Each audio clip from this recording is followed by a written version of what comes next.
Welcome back to Fireside Giants. I'm your host, Anthony Rivardo, and today we're going to be talking about the Giants' offensive line entering the 2022 season. I'm going to go through and project the starters at each of the five positions and discuss why I think those five are going to be the starters this upcoming season. Now, of course, there's only going to be one or two positional battles. It seems like most of these positions are pretty much locked in, but we'll also preview each player that's going to be taking that position, lock in or not, competing or not, and we're going to talk about what they can bring to the table, whether or not they're good, and whether or not that's something that the Giants might need to continue to look to upgrade going forward. So, of course, starting off, left tackle, arguably one of the most important positions in all of football. And you go ahead right there, you have Andrew Thomas. Now, Andrew Thomas, the 2020 fourth overall pick by the New York Giants. I mean, if there's anything good that Dave Gettleman did, he did leave us with Andrew Thomas. That was his departing blessing that he gave to New York, right? Andrew Thomas has been a very good player. His rookie season was a bit up and down. He did have a lot of struggles, especially in pass protection. And his form, his technique was vastly different than what it was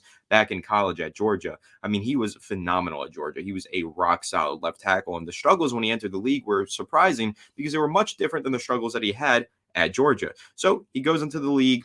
Rookie season, a bit shaky, but there's some flashes of potential. Year two, deals with some injuries, but when he's on the field, Andrew Thomas did look like a stud left tackle, arguably one of the best left tackles in the NFL when he was really rolling. So Andrew Thomas, after 2 years, has progressed really nicely. Definitely one of the best young left tackles in the league right now, and he's only going to get better, in my opinion. I think a lot of the mistakes that he made in the past are going to continue to be worked out. New offensive line coach, there's been a lot of continuity errors along the offensive line in terms of a revolving door at the left guard position next to Andrew Thomas. That always makes things extra difficult. Revolving door at the center position, who's basically calling protection, that also makes things difficult for every other offensive lineman on the team. And then, of course, the revolving door at the offensive line coaching position, right? The Giants have not had a solid offensive line coach to stay for like a full year in the entire time that Andrew Thomas has been here. They have not had a good offensive line coach in a while. Now they hired Bobby Johnson. He's got good reviews. Players love him. Hopefully he pans out, and hopefully he's here for the entire season, and he can help Andrew Thomas develop throughout this year and work on all of those mistakes that he's been making in the past. Again, we'll do a little player preview for each player. Andrew Thomas, I'm sure you guys already know the stats. He had an 82.1 pass blocking rating or grade by Pro Football Focus last year, 78.9 overall grade, which is very high on their rating scale, 68.5 run blocking, so that's somewhere where he probably wants to improve at least a little bit. But he played 800 offensive snaps this past season. He did commit 5 penalties, but he only allowed 2 sacks. And he allowed 18 total pressures on the year, which is not a high number at all, especially for a second-year left tackle. Andrew Thomas, again, developing extremely nicely. When you take a look at all of his stats and premium stats on Pro Football Focus or wherever you like to go, he only allowed, again, like I said, 2 sacks. Pass blocking, he was rock solid. He did miss games from week 5, week 7, week 8, week 9, week 10. But he did finish the season really strong, weeks 11 through 18. All of his grades were really high. And if you recall, he was playing really well. I mean, we all remember how well he was playing. If you think back to the season, he was one of the few bright spots on offense for the Giants. I mean, Daniel Jones struggled. Saquon Barkley was often absent. Same with Kenny Golladay. Kadarius Toney was a bright spot when he was on the field. And Andrew Thomas, when he was on the field, was the biggest bright spot. And he was on the field more often than those other guys that I mentioned. So Andrew Thomas, once again, turning into one of the best young left tackles in the NFL. And now previewing one of the other positions that we're going to discuss, the last position we're going to discuss, right tackle. The Giants have a really good young offensive tackles on both sides, and this is very exciting for the Giants, especially when you're talking about hopefully developing Daniel Jones or whichever quarterback might come after Daniel Jones, and also reestablishing a running game and hopefully getting Saquon Barkley to live up to his draft stock, right? So moving on, though, let's go over to the left guard position. Now, this is one that could have a bit of a competition. Personally, I like the Giants' third-round draft pick this year, Joshua Ezeudu. They picked him 67th overall. Ezeudu, I'm not 100% sure how to say that name. I'm sure I'll learn it soon enough, but 67th overall pick in the 2022 NFL Draft. And now, I like Ezeudu because he played a little bit of left tackle and a little bit of left guard, but he projects as a starting left guard in the NFL. Now, will he be the starter day one? Maybe not. I'm going to project that he will be, though, because I really do like his traits, and I do think he's got some skills that make him quality enough to become a starter. Seeing what PFF has to say, he profiles better as a guard than a tackle. He earned a 77.8 overall grade in 2021, and they believe that he has the traits necessary to become a starting left guard in the NFL. He had an 83.0 run blocking grade, which was very high. He had a 76.8 pass blocking grade, which is pretty high. He was much better in zone blocking than gap blocking, according to their metrics at all. But he only allowed 2 sacks in his entire collegiate career, being a 3-year starter. 2 sacks both came in the 2021 season, but that was his best season, according to their grading. It was a season that he played the most snaps in. They passed more than they ran in the North Carolina offense. I really like what Ezeudu brings to the table. Now, again, he's not the only guard that's going to be competing for the starting left guard spot. So you have Joshua, and then you also have Max Garcia. That's a player that the Giants did sign this past offseason, this current offseason, actually, with Joe Schoen. Joe Schoen came in, he made a couple of signings on the offensive line. Some were a bit more low-key than others, and Max Garcia was one of the low-key signings that he made. Now, Max Garcia, formerly of the Buffalo Bills, he's played with a few teams. I believe he was with the Arizona Cardinals as well. He was with Washington. I'll try and pull up his career history here so we can get a full scope of what his career has looked like. But yeah, so he was with Denver and then Arizona, and I believe he spent time in the preseason on the Bills, or maybe I'm thinking of someone else, but I know that he was with Denver and he was with Arizona. He's been a starter for some time, and I believe in 2020, or maybe it was 2021, he was an alternate for the Pro Bowl because he did have a pretty decent season. Now, if you take a look at his grades and his stats, they're not too impressive. He only allowed 4 sacks last year. He started mostly at right guard, but the Giants are projecting to put him in at left guard. I believe he's played that in the past. He did play a little bit of left guard in 2020, only 66 snaps though. And in the past, he has played left guard. He played left guard when he was with Denver in 2018. In 2017, he played 869 snaps at left guard. So he started a full season over there in Denver at left guard. So Max Garcia has positional flexibility, could be the left guard or the right guard, but the right guard position seems locked in. So he could be potentially a backup. And that's why I prefer if the Giants were to go ahead with Joshua Ezeudu. Now, Joshua Ezeudu, again, young rookie draft pick. I'd like to see them just get him developing. 22 years old, 6'4", 308 pounds, junior, entering the NFL. And again, he's got a little bit of positional flexibility to play inside and outside. He's played tackle and he's played guard. But I think more importantly, he's just got more potential. He's got a higher ceiling than Max Garcia. Max Garcia, for his entire NFL career, has been a decent starter, about slightly below average, which you can get away with. But Joshua Ezeudu, I think his ceiling is much higher than slightly below average. I think that he can be a much better player, and I would like to see the New York Giants go with him as a starter and watch him develop right next to Andrew Thomas over the course of his career. Because, if Joshua Ezeudu is able to pan out as early as his rookie season as a quality starter, well, then you have him, you have Andrew Thomas, and you have that right tackle that we're going to discuss in a little bit, all on very good, cheap, affordable rookie contracts, and they're all good players, right? So I'd like to see what the Giants can get out of Ezeudu. Again, he's got a very quick lower half. His scouting reports are very solid. People really like him. He wasn't necessarily looked at as a third-round pick. I think a lot of people had him going in the 4th round, but the Giants took him at 67. It was a position of need, so I can't complain too much, and I really like that selection. And I do think that Joshua Ezeudu has a chance to be a solid starter for the Giants as early as his rookie season. Now, next up on the list, we're going to be talking about the center position. And the Giants are going to go ahead with John Feliciano as their center. When they signed John Feliciano, I thought that he would be the starting left guard potentially, because that's traditionally what he's played in his NFL career. He's played guard. But when the Giants released the report saying that they had signed someone, they said the Giants have signed John Feliciano to play center. That was the main headline on Giants.com. Their plan is to play John Feliciano at center right now.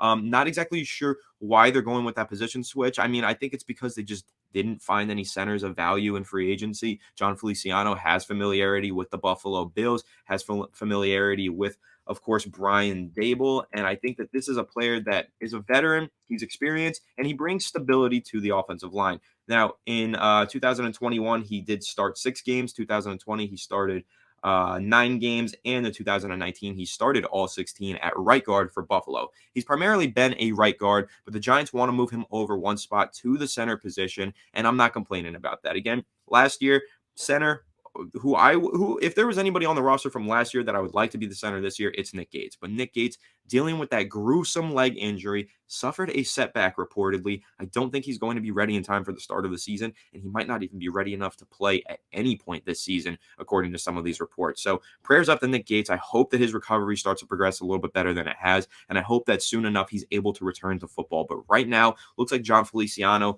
with no competition, is going to be taking the center position. He's pretty much all the Giants have there. And now that might not be the best thing. It definitely isn't the best thing to have zero competition at the center position. But I will say John Feliciano, about an average starting interior offensive lineman, 0 sacks allowed last season. He played 442 snaps with 0 sacks. He allowed 16 pressures in those 442 snaps, though, which isn't the best number. Remember, Andrew Thomas, 18 pressures across like 800 snaps. So 442 snaps with 16 pressures again, showing that John Feliciano is not as good of a pass protector as Andrew Thomas, just for a reference point, right? But with John Feliciano, you have to take a look at him and just know that he is a solid average starter that the Giants can have to bring stability to their offensive line. Now, moving along to the right guard position, I really like who the Giants signed at right guard in free agency this year. So they went ahead and got Mark Lewinsky, formerly of the Indianapolis Colts. This is, again, a veteran, 29-year-old, 6'4", 310-pound right guard who's going to be brought in as a day one starter for the New York Giants. Glowinski allowed only 2 sacks in the 2021 season. He played 843 total snaps on offense. He did allow 38 pressures, which is quite a lot. His pass blocking grade did suffer because of that. He was a 62.6 overall pass blocking grade, but he is a very good run blocker at 70.6 overall grade, and his overall grade was a 70.1. I really like what he brings to the table. Again, he was a starter for the Indianapolis Colts at right guard. He's going to enter the Giants, and he's going to be a day one starter here, and he's a massive upgrade over anybody that the Giants had at that position. Again, Will Hernandez went from left guard to right guard to left guard, whatever. And the Giants have already improved both of those guard positions in my eyes and brought more stability to those positions. Mark Lewinsky already being a better player than Will Hernandez ever could have been in the Giants offense, and he hasn't even played a snap for them yet. Again, he also started in 2020, played over 1,000 snaps as the starter at right guard, only allowed 2 sacks and 28 pressures. So he was much better in 2020. The Giants will be hoping to get the 2020 version of Mark Lewinsky in 2022 rather than the 2021 version. But by all means, the 2021 version was an above average interior offensive lineman, and that's something that the Giants haven't had in quite some time. Above average interior offensive lineman, sign me up for that. The New York Giants need those players, and they got one with Mark Lewinsky. That was a great signing by Joe Schoen, in my opinion. 3 years, around $18 million, a little over $18 million, so just a bit over $6 million per season, and I think that is more than a bargain. That is a bargain, to say the least, when you're getting a starting solid offensive lineman, in my eyes. So moving along to the fifth and final position on the offensive line, of course, 7th overall pick in the 2022 NFL Draft. Any of you who watched our live reactions to the 2022 NFL Draft know how excited I was to land Evan Neal at 7th overall. Now, I personally wanted the Giants to go with Evan Neal at 5th overall. I didn't think that they would actually go ahead and take Kayvon Thibodeaux. I thought, there were so many rumors saying that he was off the draft board, everything like that. I love that pick. Kayvon Thibodeaux at number 5, and of course they were able to double down, get my two of my favorite players in this draft class, Evan Neal at number 7, Kayvon Thibodeaux at number 5. Just beautifully done by Joe Schoen. Super thrilled about all that. But when you take a look at what Evan Neal brings to the team, 6'8", 350-pound offensive tackle, just an absolute mammoth. He's super athletic for his position as well, and for his size. But he's got experience playing left tackle, over 1,000 snaps as a start in 2021. But he started at right tackle in 2020 with 765 snaps there. And that's what separated him from the other top offensive tackles in this year's class. He was a right tackle, and the other two were purely left tackles for their entire careers. But Evan Neal has a lot of positional flexibility. 2019 starter at left guard, 2020 starter at right tackle, 2021 starter at left tackle, and he does a whole lot. He had a lot of zone blocking plays. If you take a look at his snaps in inside zone snaps, 161 this past season, and outside zone snaps, 140 this past season. But then if you take a look at his power snaps, 53, other gap snaps, 57. So this is an offensive tackle who has played in a zone rushing scheme, which makes him a great fit with what the Brian Dable offense is going to be, right? Because Brian Dable over in Buffalo ran a zone blocking attack in terms of the running scheme. It wasn't power, it was zone. And that's something that, when you take a look at the translatability of the skill set that Evan Neal possesses, that's very translatable. He knows how to block in a zone blocking scheme, and that's what the Giants are going to be running with Brian Dable. So perfect scheme fit there. Where does he win? Physicality. Pure, unadulterated physicality is the way that Pro Football Focus described it. I mean, he is a freak. He's super powerful. The way that he just kind of gets to the next level and bulldozes people. He's a beast in the running game. He's an all-around tackle, though. That's the main thing with Evan Neal. He's not only a great run blocker or a great pass blocker, like when we were talking about Ike McClone, dominant run blocker, has some struggles in pass protection. Charles Cross, a dominant pass protector, has a lot of struggles in run blocking. When you're taking a look at an all-around tackle like Evan Neal, that's why, in my opinion, he was the best tackle on the board, and he was the perfect fit for the Giants. They need someone all around, and they need someone with right tackle experience, because that's where he's going to be starting this upcoming season. Day one starter in Evan Neal. I loved this draft selection. Of course, he's still got some things to improve on. His pass blocking technique can be a little bit better. His balance can be a little bit better. But when you take a look at a 6'7", 6'8", 350-pound man that moves like he's 50 pounds lighter than he is, I mean, that's beautiful. This is exactly what the Giants needed. He's got all of the traits, all of the tools to be really a dominant Pro Bowl, maybe even an all-pro offensive tackle one day. He's going to develop into something special for the Giants, and that's great because the Giants have left tackle Andrew Thomas already beginning to develop into one of the best young left tackles in the NFL. And now Evan Neal, somebody who I think will have a very similar projection, maybe struggles a little bit in his rookie year, but he will be one of the best young offensive tackles as early as his second season, in my opinion. I think, like I said, he does have a bit of improvement to do. He's not perfect. It's why he wasn't the number one overall pick like at one point he was projected to be. He does have some room for improvement, but he will improve. He allowed only 2 sacks in 2021, only 2 sacks in 2020, really only 11 hurries and 6 hurries those 2 seasons as well. I mean, he was phenomenal. He is a really great Alabama product. You know what you're getting with him. He's got maybe the biggest frame. His athletic testing was good as well. He worked at the pro day. And he's going to need maybe a little bit of coaching to fix up some of those pass protecting technique issues. But really, overall, day one starter, he's better than anything that we had at offensive tackle before at right tackle. I mean, Nate Solder last year was a complete liability the entire season. Matt Parrott, you all know I was a huge fan of Matt Parrott. He just didn't develop into what I hoped he could be.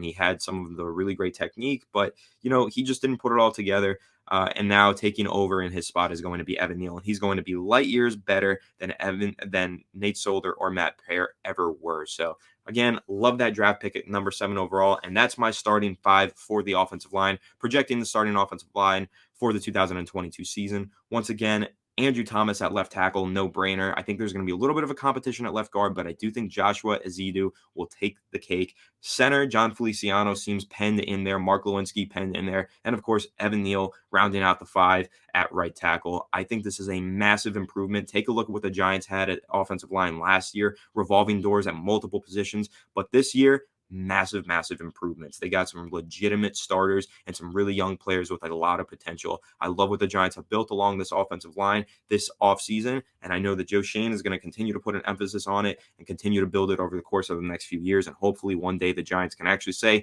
that they have one of the best offensive lines of football, because pretty much my entire lifetime I have not been able to say that. The Giants offensive line has been bad for like a decade, and I'm happy that Joe Schoen has finally stepped in and decided that this is something that he's going to fix. So Andrew Thomas, Evan Neal, love that. Love the future. Think it's really bright for the Giants. I don't think this is going to be necessarily the best season for the Giants 2022, but taking a look at 23, 24 and beyond, I think there's some potential for the Giants to be a pretty good football team within the next 5 years. So that's my take on the offensive line. Let me know what you think down in the comment section below. Give me your starting 5. Give me what your thoughts on Andrew Thomas, your thoughts on Evan Neal, who you think is going to win the left guard position. Should there be some competition at center? What do you think? Let me know in the comment section below. Make sure to leave a like if you enjoyed this video. Subscribe if you're new. Ring the bell so you don't miss a video, and I'll catch you in the next one. Have a good one, and let's go Giants.